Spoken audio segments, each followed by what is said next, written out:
సాయి రాజేష్ గారు special thanks sir. ఈ సినిమానే కాదు, నా నిర్బంధం చూసి ఫస్ట్ నాకు డబ్బులు పంపించి పబ్లిక్గా పోస్ట్ పెట్టి, అంటే ఒక ఎడ్యుకేటెడ్ పీపుల్లో, ఒక అబోవ్ మధ్య తరగతి పీపుల్లో ఏమన్నా డౌట్ ఉంటే కూడా అది కూడా ఈయన ఇమేజ్ని పణంగా పెట్టి నా గురించి పెట్టి ఆయన ప్రమోట్ చేశారు. Is the first person among all the celebrities. ఆయన అంటే స్పెషల్ రెస్పెక్ట్. సో ఆయన ఈరోజు వచ్చారు మమ్మల్ని ఇంటర్వ్యూ చేయడానికి, అదే ఆయన తెలుసుకోవడానికి, లేకపోతే ప్రమోట్ చేయడానికి. In otherwise thank you so much sir. Thank you అండి. అంటే యాక్చువల్లీ నేను ఇంటర్వ్యూ చేయడం కంటే కూడా చాలా క్యూరియాసిటీ ఉందన్నమాట, ఎస్పెషల్లీ తనతో మాట్లాడడానికి. నేను తెలుసుకోవాలనుకుంటున్నా, నేర్చుకోవాలనుకుంటున్నా చాలా విషయాలు. సో నిర్బంధం పక్కన పెడితే అంటే ఐ థింక్ ట్రావెల్ కష్టాలు ఇద్దరివి ఒకటే అనుకుంటున్నాను నేనంటే.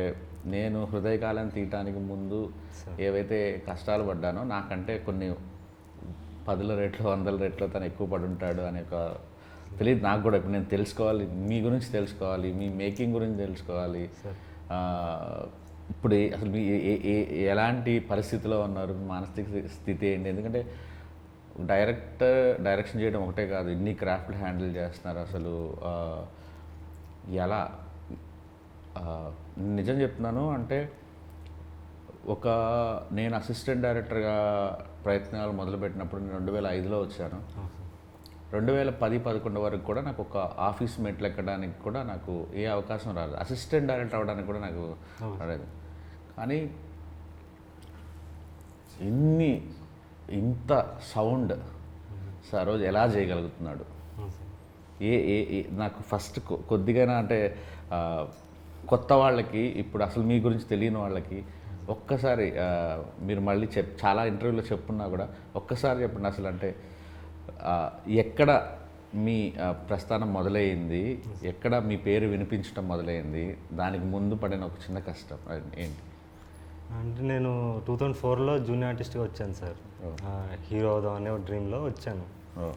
వచ్చినప్పుడు చేశాను 2-3 చిన్న సినిమాలు చేశాను జూనియర్ ఆర్టిస్ట్గా, అంటే బ్యాక్గ్రౌండ్ ఆర్టిస్ట్గా. చేసినప్పుడు నా కళ ఏంటంటే, నా కళ ఎక్కడో ఉంది, ఇది నేను రీచ్ అవ్వాలంటే నా ఇప్పుడున్న పరిస్థితుల్లో అవుద్దా అని చూశాను. అంటే ఇప్పుడు నా వెనక డబ్బు అన్నా ఉండాలి, లేదా నా దగ్గర ఒకవేళ టాలెంట్ ఉన్నా కూడా అది గుర్తించే దర్శకులు ఉండాలి, వాళ్ళతో ఒక ర్యాపో మెయింటైన్ చేయాలి, ఒక జర్నీ చేయాలి. నేను ఇంట్రోవర్ట్ బేసికలీ. సో నేను అనుకున్నది ఎలా సాధించగలను నాకు నేనుగా. నాలో ఉన్న ఇప్పుడు నేను హ్యూమన్ మేనేజ్మెంట్లో అంత ఇది కాదు, పట్టు లేదు నాకు. సో హ్యూమన్ మేనేజ్మెంట్లో అసలు పట్టు లేనివాడు, ఒంటరిగా ఎక్కువ జీవితం గడిపినవాడు ఒంటరిగా ఎలా ఎదగలడు అని నేను ఆలోచించి నేనే దర్శకుడిగా మారితే బాగుంటుందేమో అనిపించింది సార్. అంటే బికాస్ చిన్నప్పటి నుంచి కూడా నేను దూరదర్శన్కి ఎక్కువ ఎక్స్పోజ్ అయ్యాను సార్. మన టైంలో అప్పుడు దూరదర్శనే ఉండేది. సో దూరదర్శన్ చాలా ఎడ్యుకేట్ అయ్యాను నేను. దానిలో టెలిస్కూల్ అని ఒకటి వచ్చేది, ఈ వ్యవసాయదారుల కార్యక్రమం వచ్చేది, మంచి అవార్డ్ ఫిల్మ్స్ వచ్చేవి. దాంట్లో శ్యామ్ బెనగల్, సత్యజిత్ రే వీళ్ళ సినిమాలు వచ్చేవి. ఆదివారం మధ్యాహ్నం అనుకుంటా. మధ్యాహ్నం. సో చిత్రలహరి శుక్రవారం నైట్ వచ్చేది. సో ఇలా నేను అంటే ఇప్పుడున్న దాంట్లో ఏంటంటే మనకు చాయిస్ ఉంది. కార్టూన్ నెట్వర్క్ చూసేవాడు కార్టూన్ నెట్వర్కే చూస్తున్నాడు, మనం జంగిల్ బుక్ కోసం ఎదురు చూసేవాళ్ళం. సో అలా చాలా విషయాలు నేను అక్కడి నుంచి ఎడ్యుకేట్ అయ్యాను. అంటే ఒక బ్యాలెన్స్, క్రియేటివ్ బ్యాలెన్స్ వచ్చింది. సో నేనే కథలు రాసుకుని నేనే తీసుకుందాం, నన్ను నేను ప్రొజెక్ట్ చేసుకుందాం అని చెప్పి ఒక షార్ట్ ఫిల్మ్ చేశాను సార్. అప్పట్లో షార్ట్ ఫిల్మ్ కల్చర్ లేదు. చేసి నేనే యాక్ట్ చేశాను. అది పట్టుకుని వెళ్ళిన ప్రతి చోట ఆ డైరెక్షన్ బాగుంది అన్నారు, కానీ నన్ను యాక్టర్గా గుర్తించాల ప్రతి చోట కూడా. సో నేను ఓకే వేరే యాక్టర్ని పెట్టి చేద్దామని అక్కడి నుంచి మిగతా ఇంటర్వ్యూలో చెప్పినట్టు మార్కెట్ ఉన్న యాక్టర్స్తో చేయాలంటే వాళ్ళతో జర్నీ. సో మొదటి బ్రేక్ ఏదండి? అంటే బాగా వినిపించింది, మీ పేరు బయట వినిపించింది నిర్బంధమేనా? దాని ముందు ఆడియన్స్లో నిర్బంధం అండి. ఇండస్ట్రీలో నా మొదటి తమిళ సినిమా ఓర్కల్ ఏదైతే చేశాను, ఆ విజువల్ వండర్ అది ఇదని నాకు నచ్చింది. But even know I feel ashamed of that film. అరే ఇంత ఇమ్మెచ్యూర్గా తీసానే. అంటే ఇప్పుడు వచ్చిన మెచ్యూరిటీకి ముందు డైరెక్షన్ అంటే షార్ట్స్ అనుకునేవాడిని. But now I realize direction is all about creating and capturing moments, human emotions. నేను మీ బేబీ టీజర్ చూసినప్పుడే నాకు సినిమా హిట్ అని నాకు ఎందుకు అనిపించిందంటే, అందులో ఉన్న ఎమోషన్స్ కానీ, ఆ వింటాజ్ లుక్ కానీ, మీరు ఒక వరల్డ్ క్రియేట్ చేశారు. సో అది డైరెక్షన్ అని నాకు అర్థమైంది. ఎందుకంటే డైరెక్షన్ అనేది నా ఫస్ట్ ప్రయారిటీ కాదు కాబట్టి నేను దాని మీద సీరియస్గా లేదు. ఎప్పుడైతే నేను నటుడిగా మారానో I have become a better director right from నిర్బంధం. కానీ ఈ ఈ ఈ ప్రాసెస్లో మీరు హీరో అవుదామని వచ్చిన ప్రాసెస్లో మీలోని రైటర్ కానీ మీలో ఒక దర్శకుడు ఉన్నాడని ఎవరు చెప్పలేదా మీకు? అదే ఎక్కువ చెప్పారు. మిగతా ఇది తెలియదు కదా సార్, నేను నా యాక్టింగ్ కోషన్ వాళ్ళకి తెలియదు కదండి. Okay okay. సో అవి people recognize me and even now పెద్ద టెక్నీషియన్స్ కూడా, ఇప్పుడు రామ్ లక్ష్మణ్ ఫైట్ మాస్టర్లు కూడా ఓకే నీ సినిమా ఫైట్ చూసే మేము వెళ్ళి మహేష్ బాబు సినిమా చేసినా, అల్లు అర్జున్ సినిమా చేసినా నీ సినిమా ఫైట్ చూసి ఇన్స్పైర్ అయ్యి వెళ్తాం అని చెప్పారు. అంత పెద్ద ఫైట్ మాస్టర్లు నేను పుట్టక ముందు చేస్తున్నారు వాళ్ళు. సో అది నాకు ఐ ఫీల్ ప్రివిలేజ్. అలాంటి చాలామంది టెక్నీషియన్స్, డిఓపీలు కానీ ఆర్ట్ డైరెక్టర్లు కానీ అది ఇండస్ట్రీ వరకే పేరు. బట్ జనాల్లోకి ఇవన్నీ హంగులు కాదని వాళ్ళు చూసేది ఎమోషన్, వాళ్ళు కనెక్ట్ చేసుకోవడం. అది రియలైజ్ అయినప్పుడు నా రెడ్ జర్నీ స్టార్ట్ అయిందండి. యా, బట్ నాలో ఒక కోరిక ఏంటంటే భాగ్యరాజు గారు కానీ, కాశీనాథ్ గారు కానీ, ఉపేంద్ర గారు కానీ, ఇలా నాకు చాలా ఇష్టం, విశ్వనాథ్ గారు కానీ, వాళ్ళ యాక్టింగ్లో పడే ఒక గ్రేట్ డైరెక్టర్స్ని మిస్ అయ్యాం. దయచేసి మీరు డైరెక్షన్ మాత్రం వదలకండి. హీరోగా సెటిల్ అయినా ఫ్యూచర్లో. నేను డైరెక్టర్గా ఫెయిల్యూర్ అయ్యాను సార్. నేను ఇప్పుడు ఫస్ట్ 3 సినిమాలు కూడా నేను డైరెక్టర్గా 2 సినిమాలు తమిళ్లో చేశాను, 1 తెలుగులో చేశాను. 3 ఎవరు తెలియకుండా పోయింది. అవును, మణిరత్న గారికి 6వ సినిమా హిట్ అండి, మీకు తెలుసో లేదా, మౌనరాగం. అవును, కన్నడలో చేశారు. అండ్ నేను అంటే దాని గురించి కాదు, నేను ఇంపాక్ట్ ఇవ్వలేదు డైరెక్టర్గా. నాకు ఒక పర్టికులారిటీ లేదు కాబట్టి, నాకు అంటే ఇంట్రెస్ట్ లేదు, కంప్లీట్ ఇంట్రెస్ట్ లేదు కాబట్టి. ఇది ఎందుకు చేస్తా అంటే నా బతుకు తెరువు. నన్ను నేను ఎస్టాబ్లిష్ చేసుకోవాలంటే నాలో ఒక దర్శకుడు ఉండాలి, ఒక మ్యూజిక్ డైరెక్టర్ ఉండాలి, ఒక ఎడిటర్ ఉండాలి. ఇవన్నీ స్ట్రెయిన్, చాలా స్ట్రెయిన్ ఈ జాబ్. కానీ ఫైనల్గా వీడి కోసమే నేను బతుకుతున్నాను. సో వాడిని వదిలేసి మళ్ళీ నేను నాలాగా ఉంటే మళ్ళీ 3 సినిమాలాగా అయిపోతాను. అది నాకు ఆ క్లారిటీ ఉంది. అందుకే అతన్ని నడిపించడానికి దర్శకుడిని కూడా అలానే ముందుకు తీసుకెళ్ళి ఇద్దరు కలిసి వెళ్ళండి అంటున్నాను నేను. అదే సో ఒకరి కోసం ఒకరిని వదిలేయకండి అంటున్నాను. బయట వేరే సినిమాలు చేసినప్పుడు మాత్రమే నటుడుగా చేస్తాను అండి. నా సొంత చేసినప్పుడు definitely I direct my self.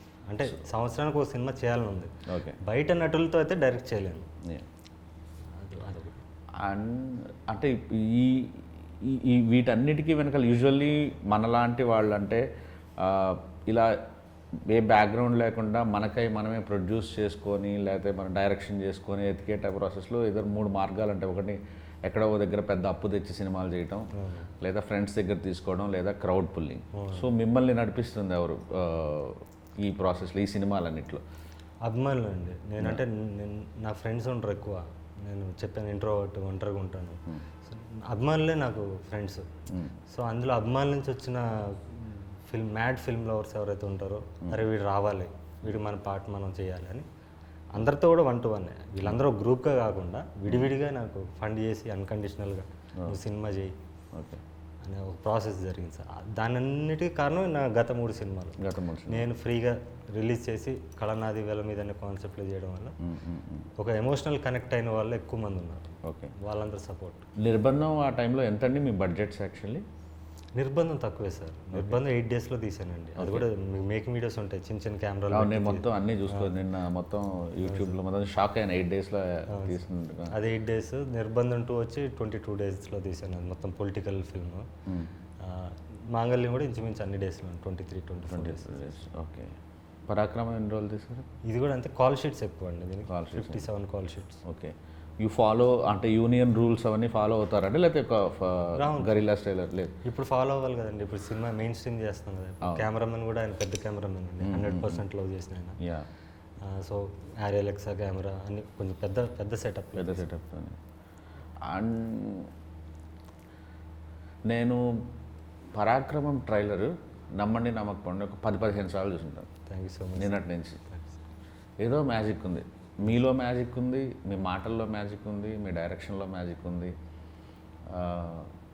You belong to somewhere. అంటే నాకు తెలిసి ఇంకొక 1-2 సంవత్సరాల్లో మీ పేరు గట్టిగా వినిపించబోతుందని నాకు తెలుసు. అంటే ఏముందో నాకు తెలియదు పరాక్రమంలో. నేను ఎందుకు అన్నిసార్లు చూస్తున్నాను కూడా నాకు తెలియదు.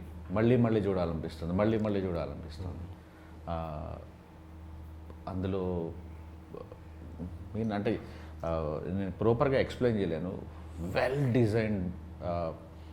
మొదటి నుంచి నేను అంటే నిర్బంధం కానీ లేకపోతే మాంగళ్యం కానీ ఆ మాటల్లో రాసే మాటల్లో మ్యాజిక్ ఉంటుంది కాదంట. బట్ ఇది ఇంకా నేను ఎస్కేఎన్కి ఇమీడియట్గా పెట్టాను. లైక్ చూసావా నువ్వు పరాక్రమం అంటే ఇరకదీశాడు రాజా, అసలు యాక్టింగ్ అయితే చంపేస్తున్నాడు, అసలు చాలా బాగుంది సినిమా అంటే ఎవరు ఎందుకు ముందుకెళ్ళట్లేదు ఇండస్ట్రీలో, ఎందుకు దాన్ని సరిగ్గా వాడుకోవట్లేదు ఏంటో అంటే నాకు తెలియదు.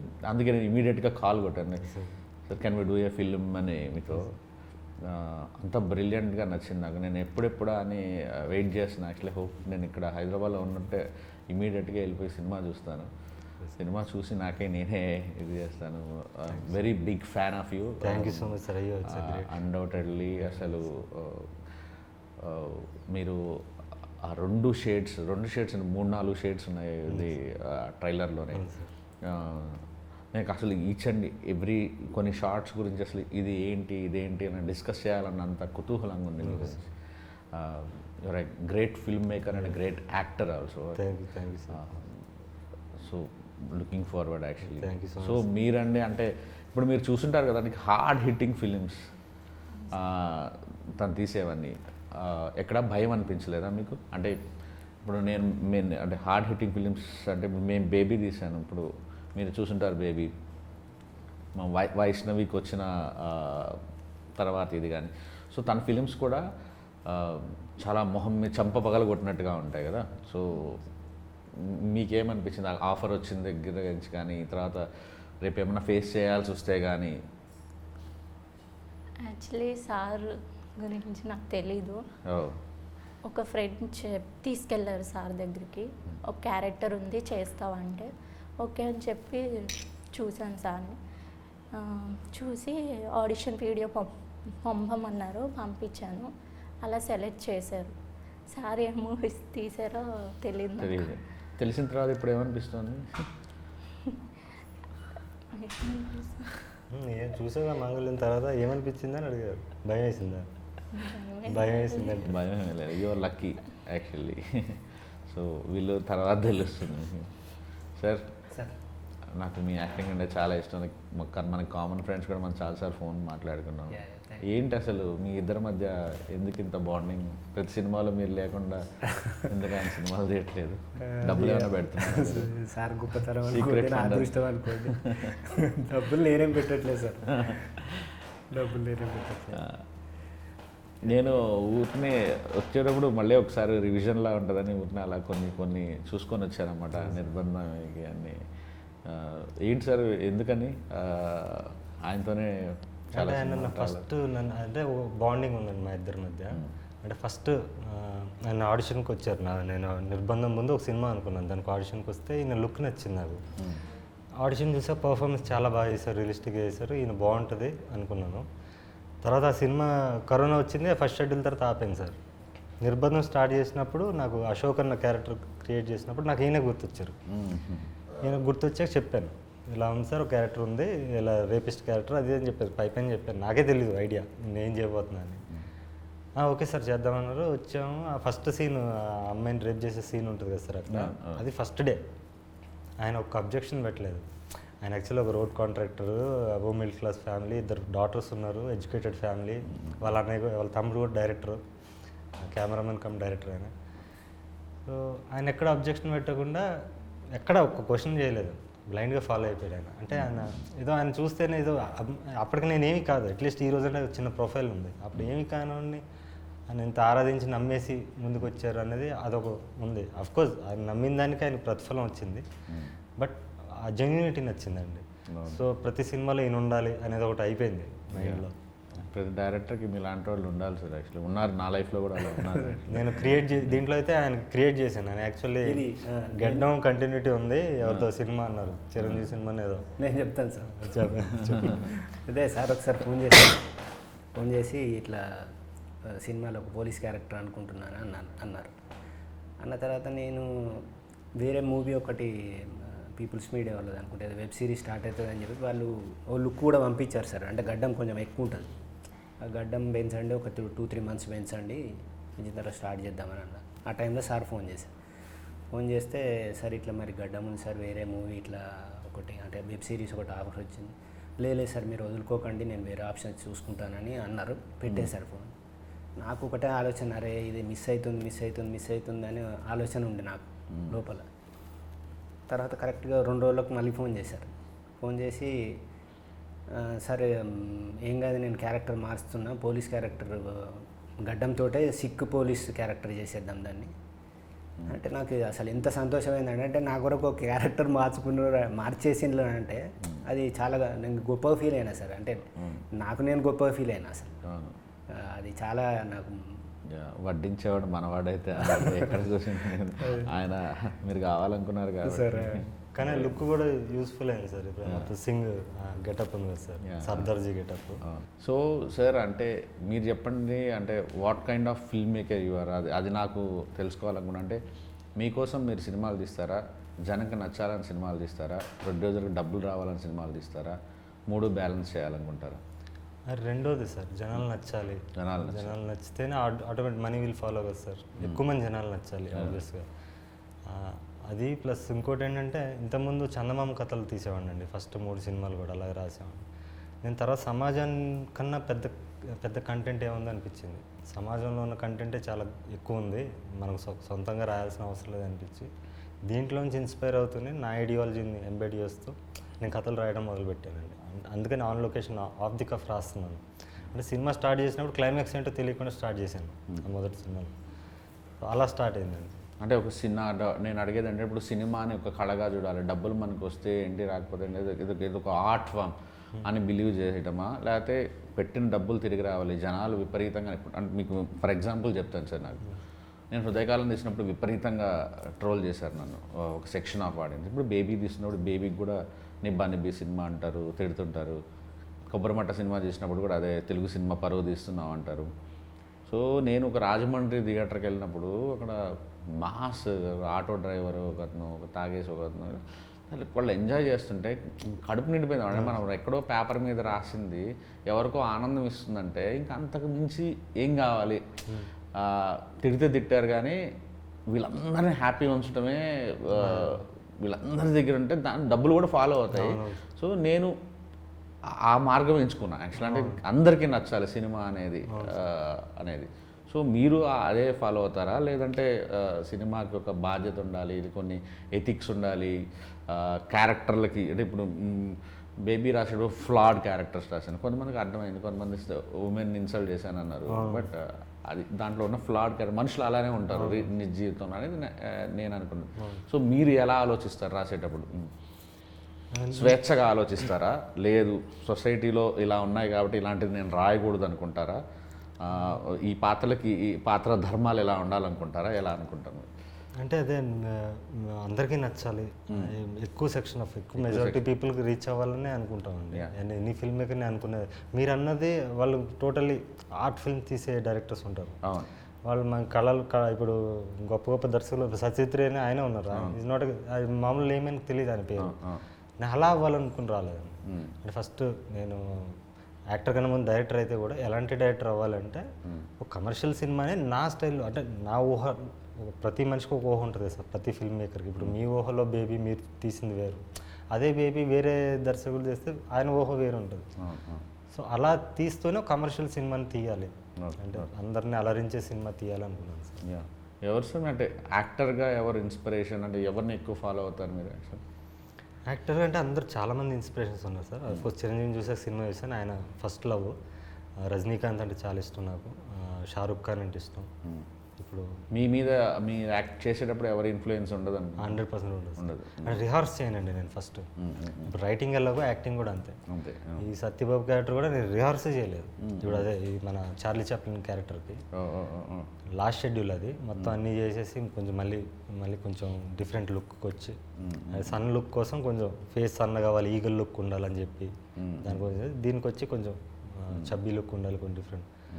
అది తప్ప అక్కడికి వెళ్ళాక అప్పుడు నాకు నా ఇన్స్టింక్ట్స్ ఏం చెప్పాయో అదే చేశానండి. నాకు చార్లీ చాప్లిన్ క్యారెక్టర్ విపరీతంగా నచ్చింది. మా ఎస్కేఎన్కేమో క్రికెట్ అంటే సినిమా చూశాడు కాబట్టి తను ఆ ఎంటైర్ ఆ లుక్లో ఉన్నదంతా తనకి విపరీతంగా నచ్చిందని చెప్తున్నాడు. నాకైతే ఈ చార్లీ చాప్లిన్ అంటే what a great actor your అనిపించింది actually.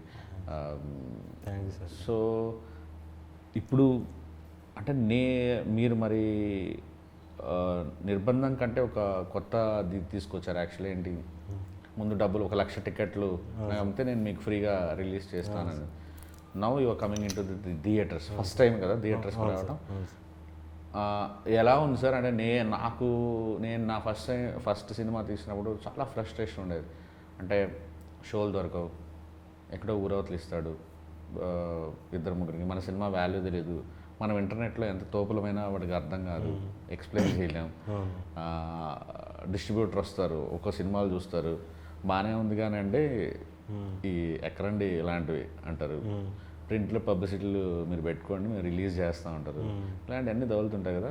Are you facing those kind of problems? అంటే అది ఎప్పుడు ఉండేది సార్. నేను ఫస్ట్ సినిమా ఎప్పుడు ఫిల్మ్లోనే తీశాను, ఫిల్మ్ కెమెరాలో తీశాను. అప్పుడు కూడా ప్రొడ్యూసర్ వేరే పర్సన్ అయినా కూడా ఆయన కూడా కొత్తే. సో నేను అన్ని ఇదే జరిగింది నాకు. సో దానిదేం తప్పలేదంటాను. ఇప్పుడు వాళ్ళకి డిస్ట్రిబ్యూటర్స్ కానీ ఎగ్జిబిటర్స్ కానీ వాళ్ళు మార్కెట్లో ఎవరు ఉన్నారని చూస్తారు, వాళ్ళు ప్రజల్లోకి వెళ్ళి సర్వే చేయలేరు కదా సార్, అంత టైం ఉండదు వాళ్ళకి, వాళ్ళు ఇప్పుడున్న బిజినెస్ దీంట్లో. సో మనం రిలీజ్ చేసుకుని నిజంగా సినిమాలో మెరిట్ ఉంటే సక్సెస్ అవుతుంది కదండి. లేదు మెరిట్ అవ్వలేదు, లేకపోతే రీచ్ అవ్వలేదు, మనం అట్లీస్ట్ మనం ఒక స్టాంప్ వేస్తాం కదా. ఇప్పుడు నిజంగా మనల్ని అంతమంది అభిమానిస్తే పక్క ఊర్లో ఉన్నా కూడా వచ్చి చూస్తాడు మన కోసం. అలాంటి సినిమా తీయాలి, అలాంటి కంటెంట్ ఇవ్వాలి, వాళ్ళని ఎక్సైట్ చేయాలి. ఒక ట్రైలర్ అనేది ముఖ చిత్రం అండి దేనికన్నా. సో ట్రైలర్ చూశాక వాడు అందులో ఉన్న మూమెంట్స్ని సినిమాలో చూడడానికి వస్తాడు అనే ఒక కాన్ఫిడెన్స్తో చేస్తున్నానండి. సో ఇప్పుడు పరాక్రమకి మీకు రిలీజ్ అంతా స్మూత్గా ఉంది, అవును సార్. అసలు ఎటువంటి డిస్ట్రిబ్యూషన్ సైడ్ కానీ ఎగ్జిబిషన్ సైడ్ కానీ ఎటువంటి లేదు, ఎస్కేఎన్ గారు ఉన్నారు వెనక, సో ఆ ప్రాబ్లం లేదు. హ్యాపీ. ఎస్కేఎన్ గారు ఉంటే ఇంకా పెద్ద తలకాయ ఉన్నాడు యాక్చువల్లీ. అండ్ ఐ థింక్ ఇలాంటి ఫిలిం అండ్ నా ఫేవరెట్ డేట్ రోజు రిలీజ్ అవుతుంది, మా బాస్ బర్త్డే రోజు కదా అది. అండ్ సో నాకు ఒక్కసారి పరాక్రమం ఎందుకు చూడాలి? అది ప్రతి మనిషి కామన్ మ్యాన్. అంటే నేను అంటే నాలా బతికేయడం ఈజీ సార్. ఒక ఫోకస్ ఉండి ఒక ఇది ఉండి దానికోసం బతకడం ఈజీ. ఒక కామన్ మ్యాన్ అనేవాడు వాడు ఎన్నో కాంప్రమైజెస్, వాడు డ్రీమ్స్ని కంట్రోల్ చేసుకుని ఫ్యామిలీ కోసం ఇంకేదో బాండింగ్ కోసం బతుకుతుంటాడు. వాడు రోజు ఎంతోమందిని ఫేస్ చేస్తుంటాడు. వాడిని ద్వేషించేవాడు ఉండొచ్చు, వాడిని కామెంట్ చేసి ఒక బాస్ ఉండొచ్చు, వాడిని ప్రేమించి మోసం చేసిన వాళ్ళు ఉండొచ్చు, గెలిచిన ప్రేమ ఉంటుంది, ఓడిపోయిన ప్రేమ ఉంటుంది, గోతులు తగ్గడం ఉంటుంది, ఇలా రకరకాల క్యారెక్టర్స్ వాడి చుట్టుపక్కలే ఉంటారు. వీళ్ళందరినీ దాటుకుని వాడు జీవిస్తుంటాడు, లీడ్ చేస్తుంటాడు. కానీ వాడు ఊహలో మాత్రం వాడిని ఒక హీరోగా ఊహించుకుంటాడు, వీళ్ళందరినీ ఎలా కొట్టాలి, ఎలా తన్నాలి, ఎలా చేయాలనుకుంటాడు. సో అదంతా నేను సినిమాలో చూపించాలనిపించింది. సో లోవరాజ్ అనే మళ్ళీ కామన్ మ్యాన్కి ఏముంటుందంటే పుష్ప, కేజీఎఫ్ లాంటి సినిమాలు చూసి ఎంజాయ్ చేస్తారు, కానీ నేను వాళ్ళగా అవ్వాలనుకోరు. ఎందుకంటే క్రిమినల్ అవ్వాలనుకోరు ఎవరు. జైలు అంటే భయం, లేకపోతే రక్తపాతం ఇలాంటివి చేయకుండా మనం హీరో అవ్వాలనుకుంటారు. సో ఇందులో లోవరాజు రక్తపాతం చేయడు, క్రైమ్ చేయడు, ఏం చేయకుండా హీరో అవుతాడు. అంటే నేను ఒక 100 రూపాయలు పెట్టి టికెట్ కొనిపిస్తే నన్ను నవ్విస్తారా, ఏడిపిస్తున్నారా, రకరకాలుగా ఏ కైండ్ ఆఫ్ ఎమోషన్లోంచి నాకు హై ఇవ్వబోతున్నారు మీరు? అన్నీ ఉంటాయి సార్. అండ్ ప్రేమ ఉంటుంది, అదే మీరు అన్న వినోదం ఉంటుంది, యాక్షన్ ఉంటుంది, నటన ఉంటుంది. మెయిన్ నటన అండి. నటన కోసం ఖచ్చితంగా సినిమాని నటనే తీసుకెళ్తుందని నా ఫీలింగ్. నేను అదే అనుకున్నాను. బట్ అన్ని క్రాఫ్ట్లు అమేజింగ్ ఉన్నాయి, బ్యాక్గ్రౌండ్ స్కోర్, ఎవ్రీథింగ్, యాక్టింగ్ దగ్గర నుంచి మ్యూజిక్ కానీ కెమెరా వర్క్ కానీ ఎవ్రీథింగ్ ఈజ్ సో గుడ్. నాకైతే ఈ సినిమా ఆడాలని మనస్ఫూర్తిగా కోరుకుంటున్నాను. నా ఇంటర్వ్యూలు చేసుకోవడానికి నేను భయపడతాను, అలాంటి వచ్చి కూర్చొని చేస్తున్నానంటే నాకు అలా అనిపించింది. హార్ట్ఫుల్గా విష్ చేస్తున్నాను సార్ ముగ్గురికి, ఆల్ ది బెస్ట్. ముగ్గురికి కెరీర్ సెటిల్ అవ్వాలి, మీరు పెద్ద స్టార్ అవ్వాలి, గ్రేట్ డైరెక్టర్ కూడా అవ్వాలి. Thank you sir. అందరికీ మెచ్చే రైటర్ కూడా అవ్వాలి. నాకు డైలాగులు మీ మాటలు రాసే పద్ధతి చాలా చాలా చాలా నచ్చింది. Good luck sir, good luck. Thank you so much. Thank you.